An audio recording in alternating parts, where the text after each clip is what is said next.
ঈশান দ্রুত পায়ে বেরিয়ে এলো ওয়াশরুম থেকে। পুরো আলমারি খুঁজে একটা নরমাল জামা পেল না। সব শাড়ি। মেজাজ দারুণ খারাপ হচ্ছে এবার। রাতভর এভাবে জ্বরের মানুষ বসিয়ে রেখে তার ওপর সে মেয়ে তো তাকে আজ পাগল করতে উঠে পড়ে লেগেছে। সন্ধ্যা রাতে ডিভোর্স চেয়ে মাঝরাতে কন্ট্রোল হারিয়ে বাসর সেরে ফেললে বিষয়টা নিশ্চয়ই ভালো দেখায় না। তার সব প্ল্যান এক ধাক্কায় জলে যাবে। তখন আরেক সমস্যা, শাড়ি সে পরাতে জানে না। বাধ্য হয়ে নিজের শার্ট বের করলো আলমারি থেকে। বাথরুমের দরজায় গিয়ে পা আটকে গেল। খোদা জানে গিয়ে আবার বউ নামক নির্বোধটাকে কি খোলা অবস্থায় দেখবে। ভয়ই করছে ঢুকতে। জোরে সোরে শ্বাস নিল।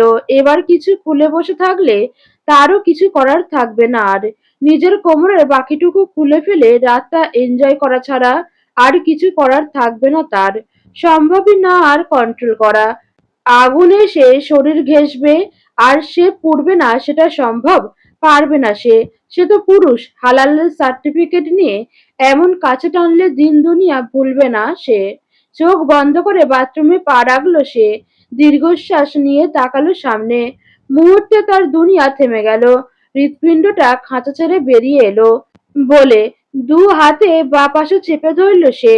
চোখ বন্ধ করে পিছিয়ে গিয়ে ধাক্কা খেলো দেয়ালে। সে ভয় পাচ্ছিল সেটাই ঘটিয়ে বসে আছে মেয়েটা। ঈশান চোখ বন্ধ করে ফেললো দ্রুত। সবকিছু আগুনের তাপে ভস্ম হয়ে যাচ্ছে যেন। তিতির সত্যি জ্বরের ঘোরে নিজের জামা কাপড় খুলে বসে আছে। ঈশানকে সে বোধহয় মনেই রাখতে পারছে না। না হলে এমন করতো কখনো? তোয়ালেখানা কোমরে জড়িয়ে নিয়েছে কোনো মতে। দাঁড়ালে অবশ্য খুলে পড়বে বোধহয় এবং ওপরের অংশ শুধু ভেজা কালো ইনারখানা, ব্লাউজ, পেটিকোট সব অবহেলায় নিচে পড়ে আছে। এইটুকু সময়ের মধ্যে ঈশানকে পোড়ানোর সব আয়োজন করে ফেলেছে মেয়েটা। জোরে জোরে শ্বাস নিল, নিজেকে ধাতস্থ করতে চাইলো। ভাগ্যের ওপর আজ রাগ হচ্ছে। এমন জঘন্য পরিস্থিতি তৈরি করে দেয়ার মানে হয় আজকের দিনে। তিতির প্রচন্ড জ্বরে বিড়বিড় করছে কিছু একটা। গোঙাচ্ছে। ঈশান তাকালো। মেয়েটা দেয়ালে হেলান দিয়ে আছে, দু হাত ঝুলে আছে। ঈশান কাপা পায়ে এগিয়ে গেল সেদিকে। বেসিংয়ের শুকনো জায়গা তার শার্টটা রেখে অন্য তোয়ালেতে ভেজা চুল মুছে দিল। শীতে নাকি ঈশানের ছোঁয়ায় বারবার কেঁপে উঠছে তিতির। তাকাতেই পারছে না, তবে বারবার তাকাতে চাচ্ছে। হঠাৎ অনেক কষ্টে দুর্বল নরম হাতটা তুলে দিল ঈশানের ঘাড়ের ওপর। বাচ্চাদের মতো ফুপিয়ে ফুপিয়ে উঠল, আমাকে বিছানায় যেতে দেওয়া হচ্ছে না কেন? শীতে মরে যাচ্ছি। ঈশান দাঁতে দাঁত চাপলো। এই নেশার মতো কণ্ঠ সে নিতে পারছে না। এই কণ্ঠ যতবার তার কানে আসছে ততবার তার কঠিন হৃদয় ঝড় তুলছে। বিদ্রোহ করছে পুরো শরীর। বিছানায় নিলে আমার আদরে মরবি, তাই নিচ্ছি না। তিতির ভাবুক চোখে তাকালো। রক্তিম চোখ জোড়া নিভু নিভু অবস্থা। ঘাড়ের ওপর হাতটা ঈশানের গাল ছোঁয়ালো। গরমে পুড়ে যাচ্ছে শরীর, আদর করবেন আমাকে? কেন? কেন তুই ভাব। ঈশান সুন্দর মতো মাথা মুছিয়ে দিচ্ছে। তিতির বোধহয় ভাবতে ব্যস্ত হয়ে গেল। ঈশান শার্ট হাতে নিয়ে অসহায় চোখে তাকিয়ে রইল আবার। এখন কি করবে? শার্টটা পরাতে হলে তো আবার ভেজা ইনারটাও খুলতে হবে। আলতো হাতে তিতিরের দু গাল চেপে ধরল সে। তাকা আবার। তিতির বাধ্যের মতো তাকালো, মাথা সোজা রাখতেই পারছে না। বারবার হেলে যাচ্ছে পিছনে। হুম, আমি উল্টো ঘুরবো। তুই ইনারটা খুলে শার্টটা পরে নিবি, কেমন? তারপর বিছানায় নেব, ওকে? তিতির মাথা নাড়ল। ঈশান শার্টটা তার পায়ের ওপর রেখে নিজে ঘুরে দাঁড়ালো। শরীর জ্বালা করছে। মেয়েটাকে শুইয়ে দিয়ে আবার একটা লং শাওয়ার না নিলেই না। এত অত্যাচার হচ্ছে আজ তার ওপর।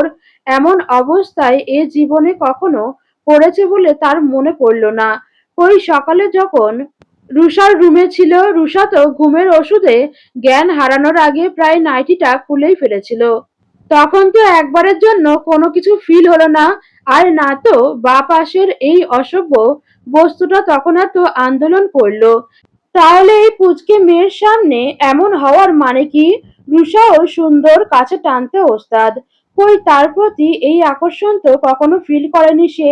আর না তো ভুল হওয়ার কোনো কারণে ভয় পেত। সবসময় নিজের ওপর কনফিডেন্স থাকতো, যে কারণে এতদিন রুষা তাকে এক বিন্দুও টলাতে পারেনি, কাছে নিতে পারেনি। তাহলে আজ এমন হওয়ার কারণ কি? কোমরে হাত রেখে অন্য হাতে কপাল ডলল। তার শরীরে শুধু একটা প্যান্ট, উদাম শরীর, অথচ শীত লাগছে না। শরীর থেকে যেন গরম ধোঁয়া উঠছে ক্রমাগত। জ্বালা করছে সবকিছু। ভাবনার ছেদ পড়ল তিতিরের কাঁদো কাঁদো কণ্ঠে। ঈশান ভাই! ঈশান ঝট করে ঘুরে তাকালো। তার ধারণা ছিল তিতিরের শার্টটা পরা শেষ। তবে ঘুরে আশাহত হলো। শার্টটা হাতে নিয়ে গোল গোল চোখ করে তার দিকে তাকিয়ে আছে। চোখজোড়া ছলছল করছে। ঈশান বিরক্তিসূচক শব্দ করল। কড়া গলায় ধমক দিল, এখনো জ্বালাময়ী রূপে বসে আছিস কেন? পাল্টাতে বললাম না? ইনারের হুক খুলছে না তো? ঈশানের বুক চিরে দীর্ঘশ্বাস বেরিয়ে এলো। তার মতো ধৈর্যবান পুরুষ এ দুনিয়াতে আর কেউ কোথাও খুঁজে পাবে না। অসম্ভব। অ্যাওয়ার্ড পাওয়া উচিত তার একটা। মেজাজ খারাপ হলে কিরমির করে উঠল। ধমকের স্বরে বলল, অন্যদিন খুলিস কিভাবে?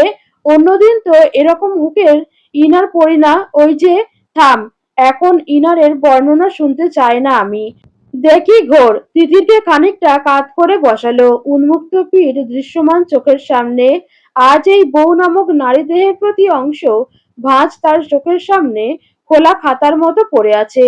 হাতটা বুকে রাখ। কেন?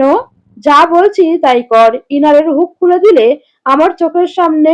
ননসেন্স। বোকার মতো সব বর্ণনা না করলে বুঝিস না? হাত রেখে চেপে ধরে রাখ সামনের ইনারটা। তিতির ধীরে সুস্থে হাত রাখলো। কি আশ্চর্য! তিতির না হয় পারছে না খুলতে, সে কেন দেখে শুনেও খুলতে পারছে না? চোখ ঘোলা হয়ে আসছে, হাতেও শক্তি পাচ্ছে না। দু হাতে চোখ ডলে নিল। ফর্সা ধবধবে পিঠের ওপর এক টুকরো সুতোর মতো সেখানে সরু একটা হুক। এগুলো মেয়েরা হ্যান্ডেল করে কিভাবে? অবাক লাগলো ঈশানের। সরু একটা ফিতার ভরসায় এ দুনিয়াদারি ঘোরাঘুরি করে, ভাবা যায়? পিঠের বাঁ পাশটার সুন্দর একটা তিল। ঈশানকে অ্যাবজর টানছে সেই বেয়াদবটা। আর পারছে না সে। শ্বাস নেয়া দুষ্কর। অজান্তেই আঙুলের উল্টো পাশ দিয়ে একবার ছুঁয়ে দিল সে কালো কুচকুচে তিলটা। তিতিরের শরীরে ঝাঁকি দিয়ে উঠল। ঈশান দ্রুত হাতে হুকটা খুলে আবার উঠে দাঁড়ালো। এখন পর, দ্রুত। আমিও মানুষ, পুরুষ মানুষ, বোঝার চেষ্টা করে একটু। তিতির মোটেই দ্রুত কিছু করল না। পারলে তবে তো। ঝিমিয়ে ঝিমিয়ে ইনার খুলে পাশে রাখলো। উল্টো ঘুরে থাকা ঈশানের চোখ পড়ল সেদিকে। পকেটে রাখা হাতের মুঠো পাথরের মতো শক্ত হয়ে গেল। কেউ একজন যেন কানে কানে এখন তাকে ঘুরতে বলছে। বউ নামক নারীটির প্রতিটি অংশ নিজ চোখে দর্শন করতে বলেছে। ছুঁয়ে মেপে আদর করতে বলেছে। ঈশান দাঁতে দাঁত চেপে নিজের মনকে ধমকের ওপর বলল, এখন যাই, পড়া হয়েছে?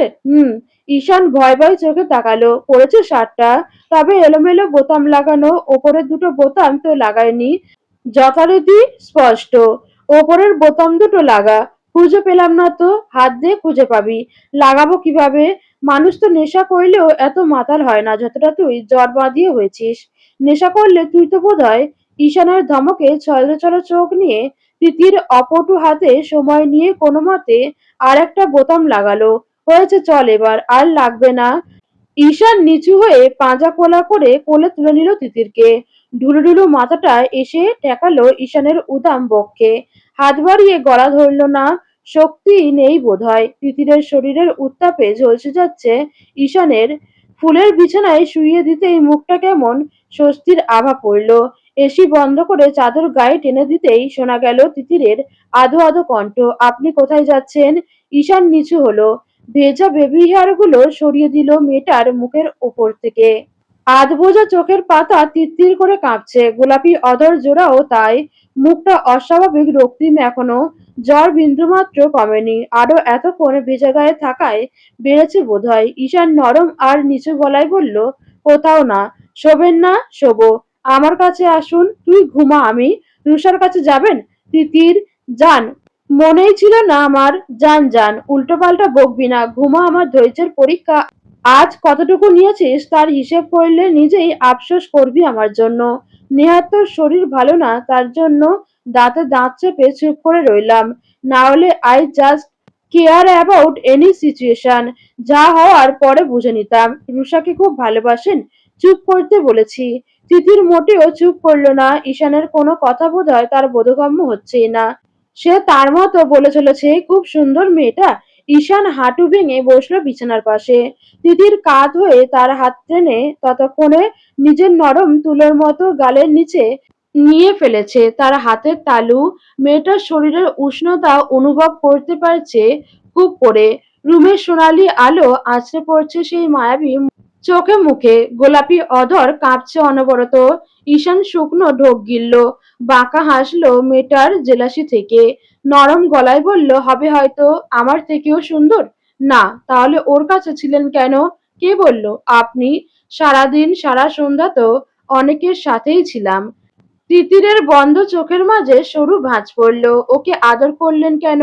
আমার বুকে জ্বালা করছে, কষ্ট হচ্ছে। ঈশানের অস্থির হৃদয় ক্রমশ অস্থির হচ্ছে। মেয়েটা জ্বরের ঘোরে কত কি না বলছে। তোর কেন কষ্ট হচ্ছে? আপনি আমার ঈশান ভাই। আজকের পর থেকে তো আপনার আমার হওয়ার কথা ছিল। শুধু আমাকে আদর করার কথা ছিল। আজকের রাতটা আমাদের কেন নষ্ট করলেন? আমাকে কেন ঠকালেন? ঈশানের বুকটা দুমড়ে মুচড়ে উঠল। এমন গলায় অভিযোগ জানালে সহ্য হয়? তার তো আজকের কঠিন সংযমের দিন। পরিস্থিতির চাপে আজ সবটা এলোমেলো তাকে নিজে হাতে করতে হলো। না হলো আজকের। অন্য হাতের উল্টো পাশ তিতিরের অন্য গালে ছোঁয়ালো। স্লাইড করলো ধীরে ধীরে। কিচ্ছু নষ্ট হয়নি। মিথ্যুক, আপনি আমাকে ঠকিয়েছেন। চলে যাব, হারিয়ে যাব। ঈশান শক্ত হাতে চেপে ধরল তিতিরের গাল। বেঘোরে ব্যথার চোখ মুখ কুঁচকে নিল। উল্টো পাল্টা কথা বলতে নিষেধ করিনি। বারবার এক কথা বলে কি বোঝাতে চাচ্ছিস? আ আপনি খারাপ লোক। খারাপের দেখেছিস কি? দেখাবো? রাহাত ভাই আমাকে অনেক অনেক ভালোবাসে। তার কাছে চলে। তিতিরের কথা শেষ হতে পারল না তার আগেই পাতলা গোলাপি অধরজোড়া দখল করে নিল ঈশান। সরে যেতে নড়াচড়া করল তিতির, কিন্তু ঈশান মোটেই ছাড়ল না, বরং তীব্র থেকে তীব্রতর হলো ওষ্ঠদ্বয়ের ছোঁয়া। দুর্বল নরম ঝাঁকি দিয়ে উঠছে বারবার। জ্বরের ঘোরে গভীরভাবে অনুভব করছে কারোর ছোঁয়া। ঈশান উন্মাদের মতো যন্ত্রণাময় আদরে ক্ষতবিক্ষত করে ফেলল। নরম ব্যথায় গঙিয়ে উঠছে তিতির। দুর্বল হাতে ঈশানের বুকে ঠেলছে সরাতে। সময় নিয়ে ছাড়ল ঈশান। কপালে কপাল ঠেকালো। দুজনেই হাঁপাচ্ছে। তপ্ত নিঃশ্বাস ছুঁয়ে যাচ্ছে একে অপরকে। যতবার পরপুরুষের নাম মুখে আনবি ততবার এভাবেই চুপ করাবো বলে দিলাম। তিতিরের অর্ধবোঝা চোখ জোড়া বেয়ে নোনা জল গড়িয়ে পড়ল। ঈশান আবার উঠে যেতেই আবার টান পড়ল হাতে। তিতির আবার হাতটা টেনে ধরেছে। যাবেন না ওই মেয়েটার কাছে। আমি এরকম সব ব্যথা মেনে নেব। ঈশান তিতিরের এই বাচ্চা বাচ্চা সহ ফোলা মুখটার দিকে তাকালো। সৃষ্টিকর্তা সত্যিই জগতের সকল মায়া সৌন্দর্য এই মুখটাই ঢেলে দিয়েছে। হাসকি স্বরে বলল, এভাবে এখন ব্যথা চাস না। আমি নিজেকে কন্ট্রোল করতে পারছি না। এখান থেকে দূরে যেতে দে। আমাকে এই মুহূর্তে অসুস্থতার সুযোগ নিতে চায় না। আধো আধো চোখ খুলে তাকালো তিতির। কনুইয়ে ভর দিয়ে আচমকা উঠতে গেল। ঈশান দ্রুত হাতে ধরে ফেললো হেলে দুলে পড়া শরীর। উঠিস না, ওষুধ দিচ্ছি, খেয়ে নে। পাশের টেবিল থেকে দ্রুত হাতে ওষুধ নিয়ে মুখে দিল তিতিরের। বালিশ ঠিকঠাক করে দিল মাথার। এখন ঘুমা, জ্বর ছেড়ে যাবে একটু পর। আপনাকে যেতে নিষেধ করলাম তো? ঈশান ঝুঁকলো, মাথার পাশে হাতে ভর দিয়ে নিচু হলো, কানের কাছে মুখ নিয়ে ফিসফিসিয়ে বলল, আমার এখানে থাকাটা তোর জন্য কিন্তু একদম নিরাপদ না। আমি কিন্তু কন্ট্রোলে নেই একদম। কেন খুন হতে চাচ্ছিস? সহ্য করতে পারবি না আমাকে আজকের। তিতির দু হাতে জড়িয়ে ধরল ঈশানের গলা, টেনে আনলো নিজের দিকে। ঈশান বাধ্যের মতো বিছানায় উঠে গেল। বাঁ হাতে ভর দিয়ে কাঁধ হয়ে আছোয়া হলো তিতিরের অপর। তিতির যেন সত্যিই আজকের নিজের সর্বনাশই চাইছে। অস্পষ্ট গলায় বলল, আদর চাই আমার। তুই? করুন না আদর। আমাদের আজকের বাসর না। অনি আপু বলেছে আজকের আপনি যা করতে চাইবেন করতে দিতে। একদম বাধা না দিতে। আমার কষ্ট হলেও না। আমি দেব না তো বাধা। একদম দেব না। আমি তো আপনারই। তবু ওই মেয়েটা কাছে যাবেন না। আমি বাধা দেব না। ঈশানের কন্ট্রোল ভেঙে চুরে মেঝেতে গড়াগড়ি খেলো।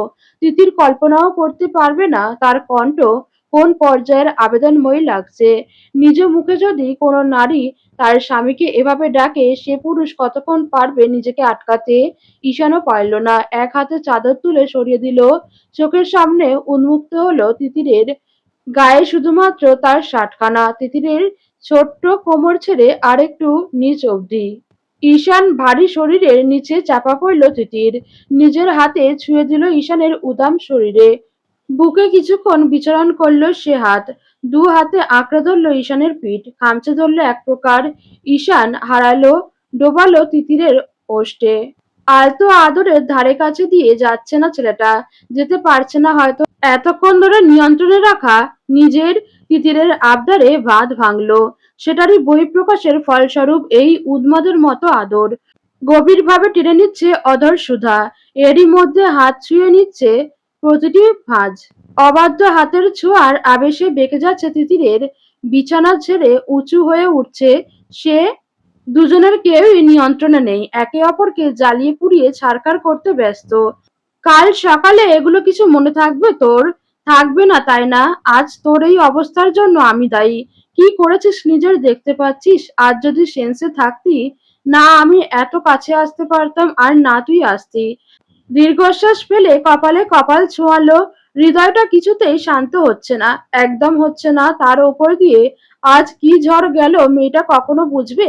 বুঝবে না। অবশ্য তাতে ওর দোষ নেই, এই বাজে পরিস্থিতি, তাদের এই দূরত্ব নিজ হাতে তৈরি। কি করতে পারতো সে এছাড়া? আজকের রাতটা নিয়ে তাই বুঝি অনেক স্বপ্ন দেখেছিলি? আম সরি, খুব সরি আমার রাত পরি। আমি সব ঠিক করে দেব, সবটা। আলতো করে বিছানায় শুইয়ে দিল তিতিরকে। উঠে গিয়ে শার্টটা গায়ে জড়ালো। সাফেদ ট্রাউজার খানা এই মুহূর্তের রক্তে মাখামাখি। দ্রুত পাল্টে নিল সেটা।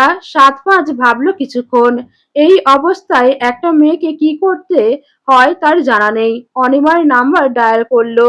দুবার কেটে যাওয়ার পর ওপাশ থেকে কল ধরলো। অনি, ঈশান এত রাতে কোনো প্রবলেম? একটু আমার রুমে আসতে পারবি? তিতির ইজ সিক। আসছি আসছি। একা আসিস প্লিজ। মিনিট পাঁচেকের মধ্যে অনিমা আসলো ঈশানের রুমে। তিতিরের শরীরে চাদর ঢাকা, চাদরখানা বুক অব্দি তোলা। সেদিকে তাকাতেই অনিমা বাঁকা হাসলো। গলায় বেশ কয়েক জায়গায় জখম হয়ে আছে। গায়ে ঈশানের শার্ট। ঈশানের দিকে তাকাতেই ঈশান চোখ সরিয়ে নিল। ওভাবে তাকানোর মতো কিছু হয়নি। অনিমা হাসলো। হয়নি?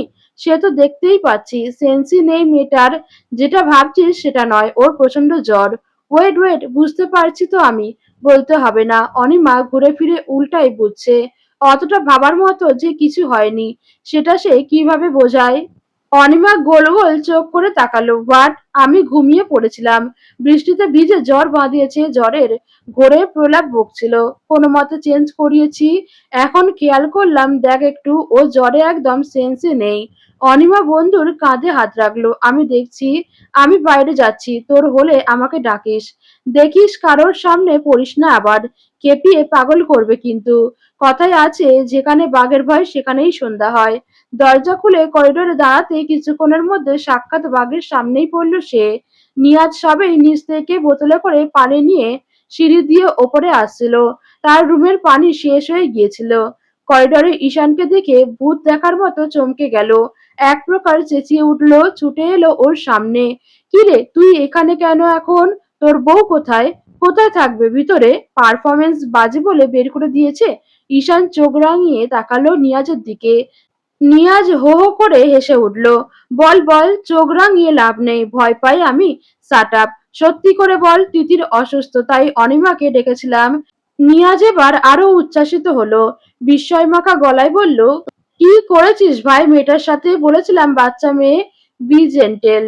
ঈশান সজোরে কিল বসালো নিয়াজের কাঁধে। ছেলেটা ব্যথায় বাঁকা হয়ে গেল। অন্য প্রবলেম? তোকে আমি বিশ্বাস করলামই না। কি করেছিস সেটা বল। বাজে বকিস না, কিচ্ছু হয়নি আমাদের। I don't like her, I said that. এবার মনে হয় সিরিয়াস হলো। নিয়াজ এক হাতে চেপে ধরলো ঈশানের বাহু। এখন এটা বলিস না তুই সত্যি মেয়েটাকে উল্টোপাল্টা বলেছিস? ঈশান পকেটে দু হাত গুজলো। উত্তর দেওয়ার কোনো লক্ষণ দেখতে পাওয়া গেল না। ঈশান, বলেছি তো। কি বলেছিস? যা বলার। নিয়াজ দু হাতে কপাল ঘষলো। চোখে মুখে উদ্বেগ। রুষাকে নিয়ে কিছু বলিসনি তো? ঈশান ভাবলেশহীন ভাবে তাকালো। বলেছি। নিয়াজ দু হাতে মুখ ডলল। হতাশা চোখে মুখে স্পষ্ট। তোর রাগ জেদ কমাবি না তুই? রাগ জেদের কি আছে? মেয়েটার কষ্ট দিচ্ছিস কেন? লাইফে আগে কেউ থাকতে পারে, বিয়ে করেছিস, এখন তোর বউও। অতীত ভুলানোর দায়িত্ব ওর। ওগুলো নিয়ে জেদ করে কষ্ট দেওয়ার মানে হয়? I don't like her. আমি ওকে বউ হিসেবে অ্যাকসেপ্ট করি না। তোর জেদে একদিন মেয়েটাকে হারাবি বলে দিলাম। আর কি বলেছিস? ডিভোর্স চেয়েছি। ঈশানের নির্বিকার জবাবে নিয়াজের চোয়াল ঝুলে গেল। ঠিক শুনছে কিনা বোঝার চেষ্টা করলো। নিজেকে ধাতস্থ করে চেঁচিয়ে উঠল, আর ইউ ম্যাড বাডি? ঈশান কিছু বলার আগেই অনিমা বেরিয়ে এলো রুম থেকে। নিয়াজকে দেখে বাঁকা হাসলো ঈশানের দিকে তাকিয়ে। যা জ্ঞান ফিরেছে। আমি উঠিয়ে ওকে ফ্রেশ করে দিয়েছি। শুইয়ে দিয়ে এসেছি, পেইন কিলার খাইয়ে দিস একটা। ঈশান মাথা নাড়ালো। নিয়াজের মাথায় কিচ্ছু ঢুকতে চাচ্ছে না। এই সবে বলল, কিচ্ছু হয়নি, কিচ্ছু করেনি, মেয়েটার সাথে ডিভোর্স চেয়েছে। এই আবার অনিমা বলছে সেন্স ছিল না, পেইন কিলার। মানে কি এসবের? আতাস করতে করতে অনিমার সামনে আসলো নিয়াজ। কি করেছে ও মেয়েটার সাথে বলতো? ওর কথা আমি বিশ্বাস করি না। আগে কি করেছে জানি না, তবে পরে বোধহয় শেষ করতে পারেনি। নিয়াজ অধৈর্য হলো। হেয়ালি করবি না? অনিমা আর চোখে ঈশানের দিকে তাকিয়ে ঠোঁট টিপে হাসলো। নিয়াজকে হাত ধরে টেনে নিয়ে যেতে যেতে বলল, মেন্টালি প্রবলেম গাধা। দেওয়ান সাহেব উপোস ভাঙতে চেয়েছিল, শেষ মুহূর্তে বোধহয় পারেনি। চল এখন। ঈশান ধীরে সুস্থে ঘরে আসলো। অনিমা বিছানার চাদর থেকে শুরু করে সব সুন্দর করে পাল্টে দিয়ে গেছে। তিতিরকে একটা পাতলা সুতির শাড়িও পরিয়ে গেছে। ঈশান বিছানায় উঠে পাশে গিয়ে বসলো। নিশ্চিন্তে ঘুমাচ্ছে, কপালে হাত রাখলো। বেশ জ্বর এখনো। আমাকে পাগল করে কি নিশ্চিন্তেই না ঘুমাচ্ছিস? কি একটা বাসর রাত গেল, জীবনে ভুলবো না, বিশ্বাস কর। কি শাস্তিটাই না দিলি। আলতো হাতে চাদরটা টেনে দিল। নিজেও শুয়ে পড়ল পাশে। গরম শরীরের উপস্থিতি পেয়েই বিড়াল ছানার মতো ঘেঁষে আসলো তিতির। ধীরে সুস্থে ঢুকে গেল ঈশানের চওড়া শক্তপোক্ত বুকের মধ্যে। ঈশান নিজেও কোমরে হাত রাখে কাছে টেনে আনলো। ওর হয়তো এখনো শীত শীত লাগছে। লাগারই কথা, জ্বর না কমা পর্যন্ত শীত লাগবেই। সকালে এভাবে আমার বুকে নিজেকে পেয়ে আবার চরিত্রহীন আখ্যা দিবি না তো? হুম। আর এমন শব্দ করিস না বাপ। এবার আর বাঁচবো না। এমনিতেই এখনো জ্বালা যন্ত্রণা এক বিন্দুও কমেনি। হুম। আরো দ্বিগুণ আবেদনময়ী শব্দ করে মুখ ঘষল ঈশানের বুকের খোলা অংশে। ঈশান ঠোঁট কামড়ে চোখ বুজে পড়ে রইল।